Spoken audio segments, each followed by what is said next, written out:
ভাই একটা বিষয় আপনাদেরকে একদম নিশ্চিত করতে চাই, আমি নির্দিষ্ট কোনো দলের ব্যক্তি না। আমি কোনো দলের দালালি করি না, কিংবা আমি কোনো দলের পা চাটি না। আমি যখন সত্য কথা বলার সময় হয় সত্য কথা বলে দিই, সোজা কথা। যখন আমি কারোর মধ্যে কোনো উল্টাপাল্টা বিষয় পাই আমি স্পষ্ট করে বলে দিই, হোক সে জামাত হোক সে চরমনাই, যার মধ্যে আমি ন্যূনতম কোনো সমস্যা পাবো সেটা আমি জাতির সামনে উপস্থাপনা করার চেষ্টা করবো। এটাই স্বাভাবিক ব্যাপার। আমার কাজই হচ্ছে প্রতিবাদ করা, যেটা আমাদের বিপ্লবী শহীদ ওসমান হাদি শিখিয়ে গিয়েছেন। আসলে এই পীর সাহেব চরমনাইদের দুই ভাইয়ের ব্যাপারটা আমি বুঝতেছি না, আমার মাথায় ধরতেছে না এদের কাজ কি।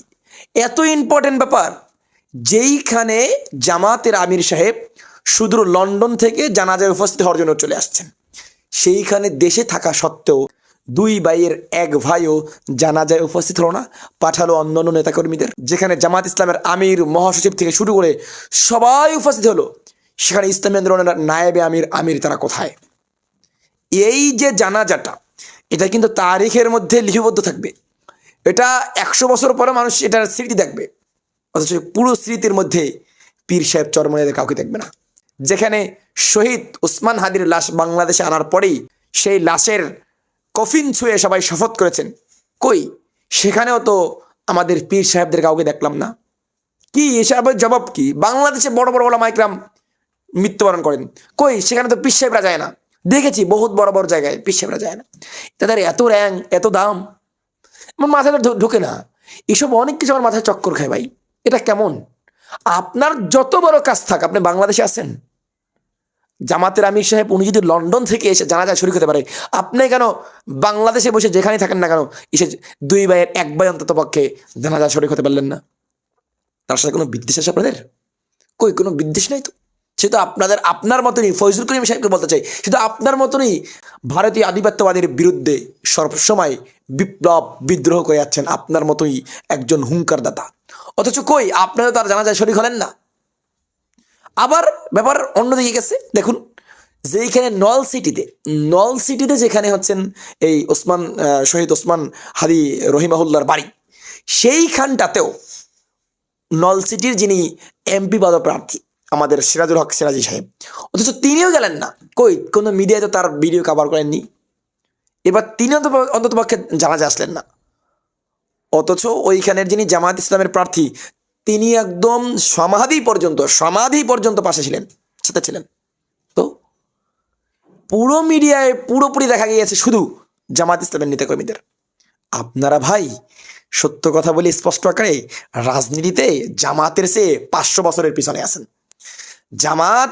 জামাতকে ধরতে হলে আপনাদের আরো 500 বছর রাজনীতি থেকে শেখা লাগবে। আপনাদের মধ্যে আপনারা রাজনীতি এখন শিখেন না। এটা অবাস্তব কথা না, বাস্তব কথা। মানে আমার মাথায় ধরতেছেন, এটা কোনো কথা? যেইখানে প্রতিটি দলের নেতাকর্মীরা চলে আসলো, প্রতিটি দলের আমিররা চলে আসলো, সেখানে পীর সাহেব চরমনাই কেন আসলো না? এত বড় একটি জানাজা, যেটি ইতিহাস সাক্ষী থাকবে। আমার মনে হয় যে 1000 বছর পরে মানুষ এই জানাজাটাকে স্মরণ করবে, অথচ সেই জানাজায় আজকে তারা উপস্থিত নাই। সেই জানাজায় দুই ভাইয়ের এক ভাইও ছিল না। এটা মানুষ দেখেছে, অলরেডি এটি নিয়ে সমালোচনা হচ্ছে গণমাধ্যমে। অলরেডি ফেসবুক সহ বিভিন্ন গণমাধ্যম, বিভিন্ন সাইট ইতিপূর্বে উত্তেজিত এটা নিয়ে।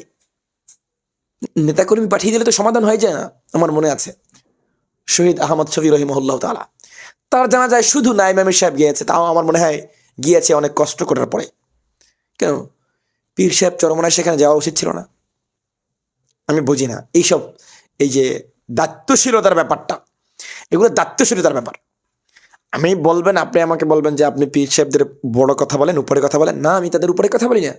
তারা যাই হোক না, আমি তো জামাতের আমিরের বিভিন্ন ব্যাপার নিয়ে কথা বলি।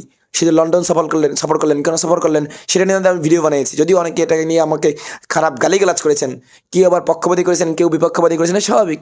ঠিক চরমনাই পীর এমন একটা কাজ করবে যে আমি কি তার ভুল ধরতে পারবো না? আমি এটা ভুল ধরা না, এটা মিডিয়ার সামনে উপস্থাপনা করা, যে পরে দেখুন এই জিনিসটা নিয়ে মাথায় আমার ঢোকে না, কেন ওনারা এত এত পর্দার মধ্যে থাকতে চায়। এত বড় একটি আজকে জানাজা গেল, এত বড় কিছু হয়ে গেল বাংলাদেশে, কই একটাবার তো ওনার কফিনটা সুইতে পর্যন্ত ফয়জুল করিম কিংবা রেজাউল করিম আসে নাই? উচিত ছিল না একটাবার ওনার কফিনটা পর্যন্ত দেখে যাওয়া? কই আসে নাই তো কেউ। তারা তো বাংলাদেশই আছে না, তারা বিদেশ না, তারা ভীষণ অসুস্থ, অন্যান্য প্রোগ্রাম তো তারা করতেছে। এটা নিয়ে আমি সমালোচনা করছি না, বাট বিবেকে আমার লাড়া দিচ্ছে, এই জন্য আমি আপনাদের সামনে এটা উপস্থাপনা করলাম। ভুল হলে ক্ষমা করবেন। আসসালামু আলাইকুম।